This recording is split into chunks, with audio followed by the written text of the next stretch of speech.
Do I have to go to church? Oh, come on. You know, when I was a kid, I really had a problem with my mom trying to get me up to go to church. Oh, do I have to do that? But I want to talk to you a little bit about that. My name's Cliff Briscoe, by the way, pastor at Living Word Church, Shawnee, Oklahoma. These videos are made every day. They keep coming to you. So if you like it, tell us so. Subscribe and tell somebody about it, would you? You know, do we really have to go to church? You probably heard that old joke, you know, well, me going to church doesn't make me a Christian any more than sitting in a car or sitting in a garage makes me a car. Well, that's true.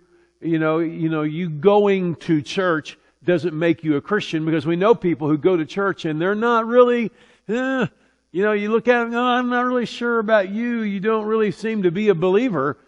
So, and we know that Jesus even said that. He talked about people that hear the Word of God and yet they don't do it, and then they're cut out. So it's not just, you know, it's like them hearing the Word and they become a house built on sand rather than a rock. Even though they heard, they didn't do it. But why do we go to church? That's really the big question.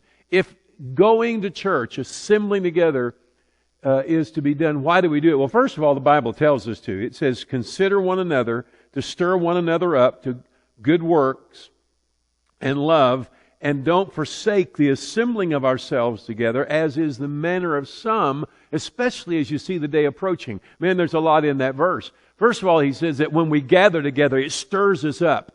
To do what? Well, to do good works, to live out who we are and what we do and what we believe.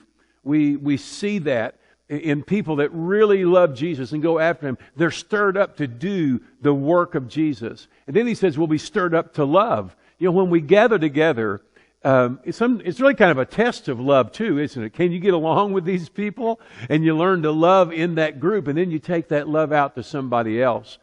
So we see that, and he says so much the more as you see the day approaching. You know, we're living in a moment, we're living in a time where we really need to encourage one another to serve Jesus and to go after Him.